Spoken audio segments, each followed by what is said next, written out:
Sunday. Let me get loose, Sal. Let me get loose. You were really woofing during that commercial break. I can't wait till Bucky Books come back. But right now, Marcel Swally, Emmanuel Otto in the building. My dog. Let's head to Dallas for our big story. The Cowboys blown out by the Cardinals last night. Dallas also has only 2 wins on the season, but they're still in the NFC East. Wow. It helps that the entire division is struggling with a 5-18-1 combined record. Dallas still has 5 more games to play in their division. So, Acho, will the Cowboys win the NFC East? Uh-oh. Acho's about to change his opinion again. Talk about On it. Friday, I said it was the Cowboys, and I've seen more information. No, it's not. The Cowboys aren't going to win the NFC East. Don't go there. It's going to be the Eagles.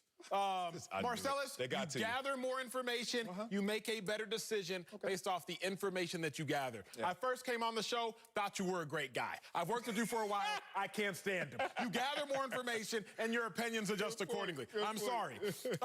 You can't watch that Cowboys loss to the Cardinals, watch the Eagles loss to the Ravens, and think those 2 teams are the same. No, they're not. You can't. Yeah, the Cowboys are better. You're no, right. and there's honestly no. You can't. I can't even be facetious and joke with you that the Cowboys are better because when I watched that game, I was disgusted at how bad they were, and I have no dog in the fight. I just like quality football. And when the Cardinals scored a 69-yard touchdown run when they were trying to run out the clock, I had a visceral reaction of disgust, just as a former defensive NFL player who was like, "What in God's name is this?" Yeah, I'll give you some of I that. can't watch both those teams and think that they are cut from the same cloth. The Cowboys are getting worse, both by health purposes and by playing purposes. Eagles are obviously getting worse by health purposes, but we got to keep it real. The Eagles have actually played 2 winning performances the last 2 Sundays. Did they win? What's the 2? problem? They win them? They played against 2 of the top 5 teams in the NFL. You played an undefeated Steelers team and a Ravens team that has 1 loss to the Kansas City Chiefs. So the Eagles actually played winning football these last 2 weeks. They just lost. The Cowboys played losing football and lost. Maybe it's semantics. To me, there's a difference as an analyst and a former athlete. The last thing on my first lap is very simple. Former athlete now. The Eagles and the Cowboys are both stranded in the middle of the ocean. Let's be real. Like, they stranded. They're both stuck in an abyss of sorriness. The Eagles and Cowboys are stuck in an abyss of sorriness. The difference is the Eagles have a life raft. The Coast Guard is coming for them. Oh, really? Deshaun Jackson, Alshon Jeffrey, first-round pick Jalen Reagor. The Cowboys, as I see it, they are stuck with no imminent relief. Tyron Smith, back out. Leighton Vander Esch, he played last night, so you can't look forward to him coming back. The Cowboys have no imminent relief. The Eagles, although they are also stuck in their abyss of sorriness, at least they have relief coming. That's how I see it. That's how you see it? Okay, this is how I see it. 1, the Cowboys are going to win this division. 2, I love the fact that you just, like me, New York and Washington, bye-bye. Whatever y'all want to do, don't try to enter this conversation of winning this division. As sorry as this division is, y'all sorrier than that. Okay, so now there's only a 2-horse conversation. Absolutely. And one of those horses is about to turn into some glue, and it's the Philadelphia Eagles. You know why? Why? Because y'all don't even have understanding of who's your quarterback. Oh, are we now hearing conversation out of Philadelphia that, yeah, we should play Jalen Hurts a little more under center at the quarterback position. Let him run the ball, also throw the ball. Why? Because we're looking for a spark. Wow, the team that you said walks into the locker room every single game except one and says, hey, guys, we put up a winning effort, but lost. Now they feel great about themselves versus a team that is learning themselves and learning their new staff on the fly. Continuity in Philadelphia, and these are the remains and results. You get happy and hype over being down 16 points in the 4th quarter when Lamar Jackson and those guys looking like Odell, taking off their cleats, taking off their shoulder pads, game over. Oh, Carson Wentz want to come out here and pad his stats, even though we know he's about to get benched soon, and then save the day. Uh-oh, he didn't save the day. But he has Acho thinking, a team that has that continuity, playing winning football, is still behind the Cowboys, who can't even get anything right. I saw the Cowboys at their lowest moment last night. No Dak Prescott, Andy Dalton looking a mess, and Ezekiel Elliott looking a mess, and the defense looking like it always looks, a mess. And they're still in first place, so there's no way you can tell me that some energy, some inertia is going to come from the Eagles when they don't even know who their quarterback is, and it's all of a sudden going to surpass the Cowboys. You said a couple things that were unfactual. Amazing. You said a couple fallacies there. The Cowboys' lowest point, it wasn't last night. What was it? It was giving up 49 points to the Cleveland Browns.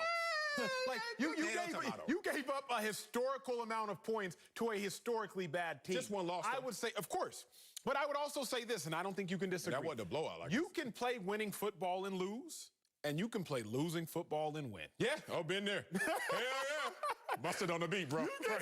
You can play winning football and lose, and you can play losing football and win. What's the Eagles? The last 2 games, the Eagles have played winning football and lost. You scored 28 points against the Ravens team. Points? The only team that has scored more than 20 points against the Ravens, the Kansas City Chiefs. They had 12 in the fourth quarter, though. You scored 20. Okay. You scored 29 points against the Steelers team. Okay. The only team to score more than 21 points against the Steelers was the Eagles. I don't have a nugget for that one. The Eagles have played winning football, and they have lost. Yes. The Cowboys, Marcellus, both their wins, they've played losing football. And this is genuinely not semantics. Against the Falcons, the Cowboys played a losing football game. Okay. Against the Giants, the Cowboys played a losing football game, at least while Dak Prescott was on the field. When Andy Dalton came in, I would argue, especially in that last game-winning touchdown drive, that was winning football for that last quarter or so.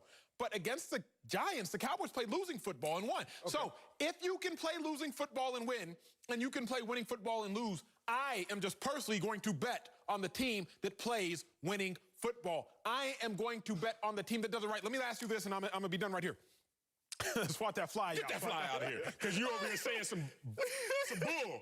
Let me say this. What? You know this because you know track and field. In track and field, oftentimes, you can run a great race and still lose. Hell yeah. And your coach is going to say, hey, do the same thing again. Eventually, you're going to win. The difference is that's what the Eagles are doing. They are running good races, and they are losing. Yeah. Give me the team that is going to run a good race, a anatomically sound race, and lose, because eventually that's going to turn. No, eventually it is. No, you know why? Because track and field coach ain't going to say, oh, run the same race, you'll win.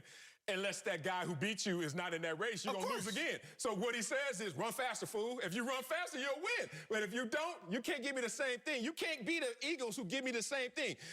Scoring is up in the NFL. Not up with the Eagles.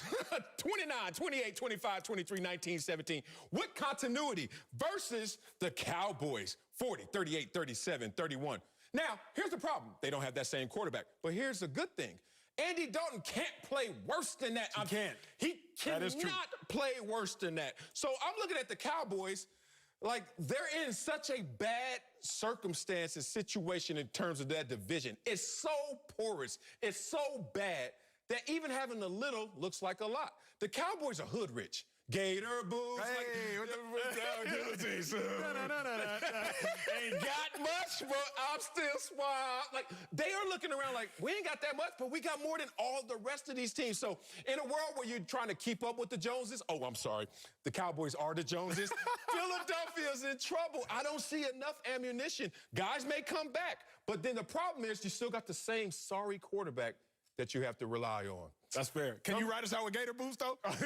You see, I skipped a couple of them words. Coming up, Cam Newton has had an up and down year in New England. We'll tell you if teams will be lining up to sign him this offseason. Next, Speak for Yourself, presented by Hyundai.